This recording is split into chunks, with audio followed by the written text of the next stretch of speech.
YCP నేతలు మాట్లాడుతున్నారు, live చూద్దాం.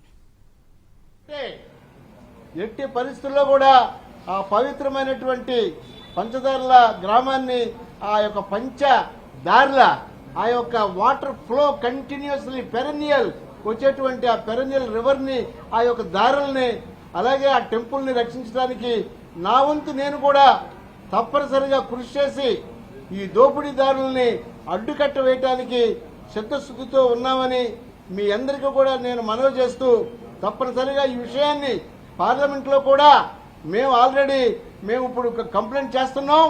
దాని మీద ఏదో ఒక రోజున పార్లమెంట్ లో కూడా మేము ఈ విషయాన్ని లేవనెత్తుతాం. తప్పనిసరిగా జరిగేటువంటి దోపిడిని మేము అడ్డుకుంటాం. ఇదే మా యొక్క కూటమి నాయకులకి హెచ్చరిక. ఎట్టి పరిస్థితుల్లో కూడా దోపిడీ జరగనేమో.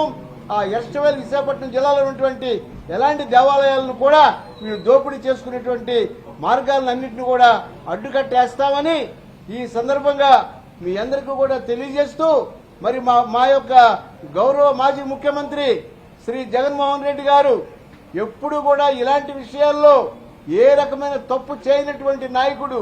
ఎవరైనా తప్పు చేసినా సరే వారిని దండించేటువంటి నాయకుడు. కాబట్టి ఈ రోజున మా అందరికీ కూడా స్ఫూర్తి, మా అందరికీ కూడా నిజమైనటువంటి ఇన్స్పైరింగ్ ఫోర్స్ మా యొక్క మాజీ ముఖ్యమంత్రి శ్రీ జగన్మోహన్ రెడ్డి గారని వారి యొక్క ఆదేశాల ప్రకారం విశాఖపట్నం జిల్లాలో మేమందరం కూడా కలిసికట్టుగా నడిచి ఈ దోపిడీని అరికడతామని మీ ద్వారా రాష్ట్ర ప్రజలందరికీ ఆంధ్రప్రదేశ్లో ఉన్నటువంటి అందరు ప్రజలకు కూడా మేము మనవి చేస్తూ ఇప్పుడు మన యొక్క అమర్నాథ్ గారు ఇప్పుడు మళ్ళీ నా తర్వాత శ్రీమతి అరకు ఎంపీ గారు శ్రీ తనుజ రాణి గారు వారి యొక్క మరి ఆవేదనని వారు వెలిపిస్తారు. దాని తర్వాత నాయకులైనటువంటి అమర్నాథ్ గారు, ధర్మశ్రీ గారు, ప్రసాద్ గారు వారు కూడా మాట్లాడతారు. Thank you very much.